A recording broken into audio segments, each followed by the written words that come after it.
In this video, I am going to explain very important property of solids, and it is dielectric properties. And so, children, dielectric as the name gets dielectrics. So basically, they have two poles. There are two poles. All the materials, whether they are insulators or conductors or semiconductors, all the solids, they have two poles. Actually, there is lot many to study, to discuss, to explain. And so I am going to start with dielectric. So a name indicates dielectric. So let's take the case here. There is some area.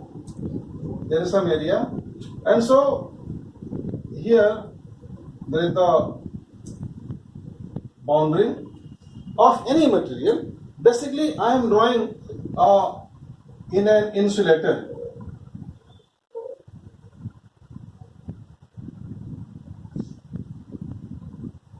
So in insulator, this is the central portion. Central portion is positive, and this is the negatively charged. And this is plus, and here there is the minus. So what happens with the insulators? The insulators, they do not allow the flow of current because the distance between the valence band and the conduction band is very, very high, and so the insulators are unable to allow the flow of current. So this is the important point about the insulators. Now these insulators can be converted to dielectrics. These insulators can be converted to dielectrics by applying very high potential difference. Very high potential difference when applied on applying high potential difference, and insulator is converted dielectrics. An insulator is converted to dielectrics, and what happens actually? There is the separation. There is the separation into on applying high potential difference.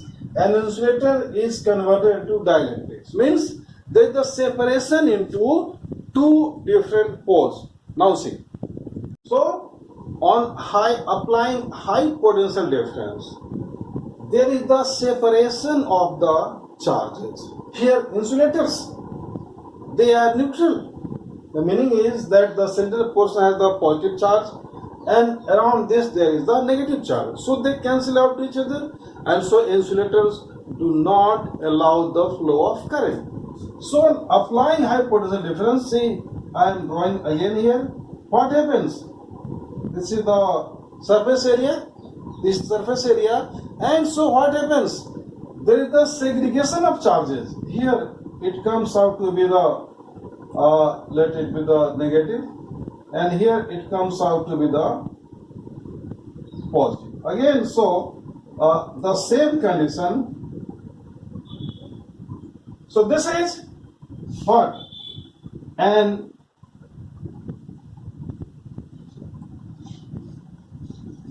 a dipole. So this is the dipole, and so the dielectric strength. Dielectric strength is important point. I know this. So dielectrics have different applications. There are different types. Now I am going to explain about the different types of dielectric crystals. So children, the dielectric crystals, they have been classified into four types or four categories. First is piezoelectricity,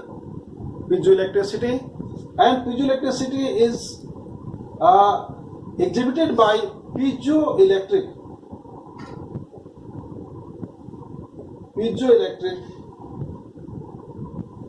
crystals. Now, first meaning of First, piezoelectric crystals. So piezoelectric crystals, children, they act as mechanical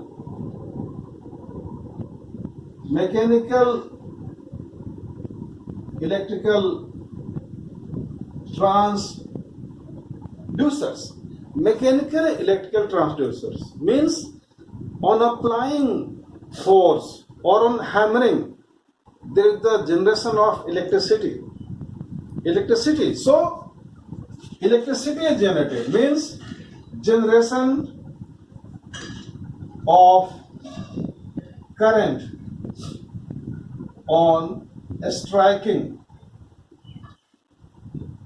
You know, we all have gas lighters in our homes, and when you open a gas lighter very carefully, so inside there is very small stone-like material, and that is nothing but that is the quartz crystal. What happens? You all know this. Electrical lighters of the gas, they are nothing, but they give very strong current. A spark is produced just by applying force. Why? Because on applying force, we are applying mechanical force, and so there is the electrode outside the crystal, and see, there is the generation of electricity, and so a spark is produced and it catches fire. Now see, this is the simple gas lighter. When we apply here, now see, is it there? So this gas lighter, when you open carefully, you will find a small piece of piezoelectric crystal, and when I am applying force, current is produced because it is discharged. See the tiny this spark, and on the same process, when we apply current, so there will be displacement, there is a vibration, like you have the mobile phones. Why mobile phones vibrate? Because inside the mobile phones, on their PCB or printed circuit board, there is a small crystal of quartz, and when you switch on the vibration mode, it starts vibrating. So it's very simple. Whenever some work is done, or say call is coming, so call is diverted via vibration mode, so there is the vibration. So that's why it is called as mechanical electrical transducers. On the other hand, you all must be knowing, or it has become part of history. In old days, long back, even I have not seen, but I have seen only in pictures, the gramophone records, you must be knowing gramophone records in the films. This LP records were there. It was having a big LP disc of black color. It was having the grooves, and there was the system of picking the sounds, because now you have the CDs, compact discs, then earlier on there were cassettes, audio cassettes, video cassettes. So I am referring to back. The records, LP records were 40 years, 50 years back. They are not in existence.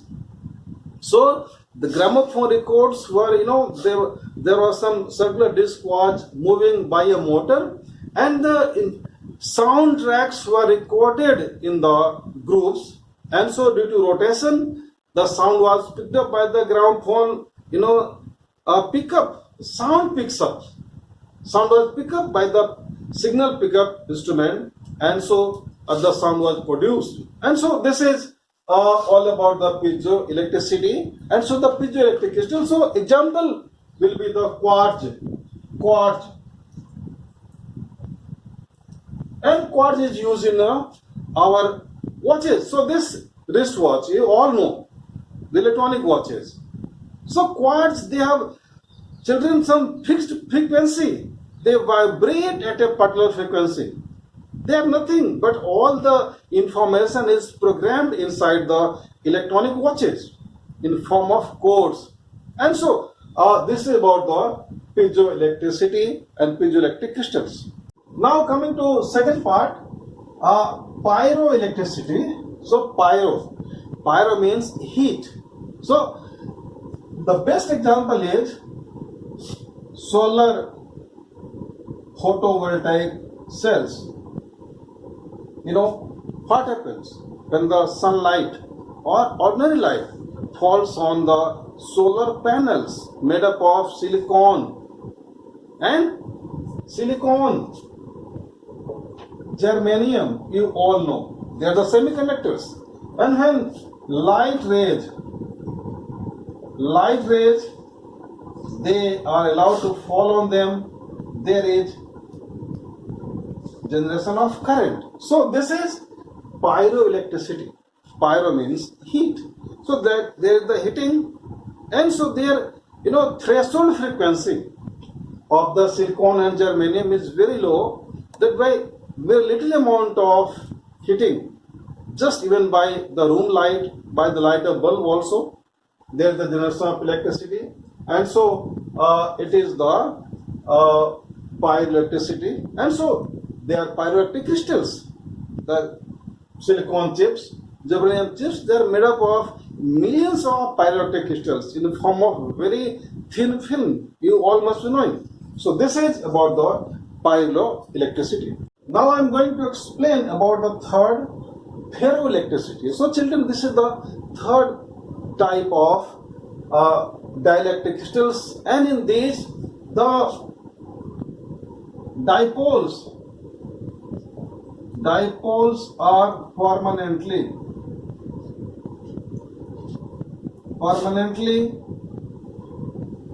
arranged even in the absence of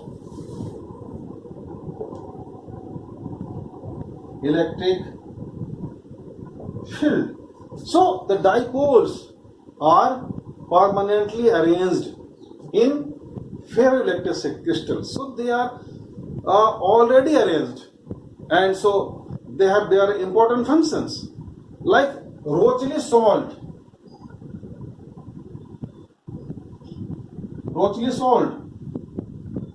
Sodium potassium tartrate. Sodium potassium tartrate, which is commonly called as Rochely salt, sodium potassium tartrate, Rochely salt. It is an example of ferroelectricity. Now, the last is anti-ferroelectricity. And thus solids are said to be anti-ferroelectric crystals. What we call anti-ferroelectric crystals. So, as name indicates, the domains, the same children all have the domains, the basic units here. So in anti-ferroelectrics, the dipoles, which are called domains, are arranged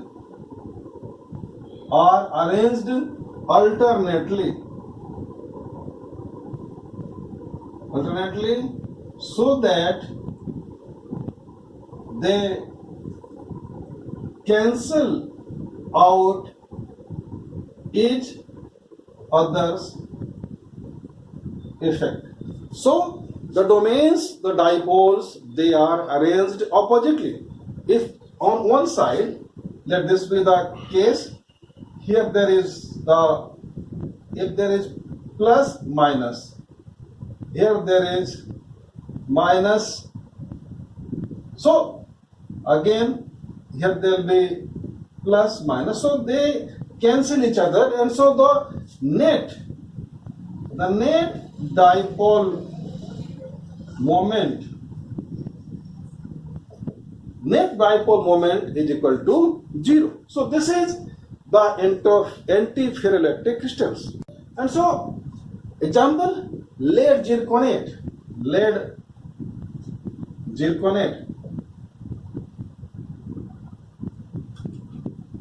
PbZrO2. So this is all about the dielectric properties.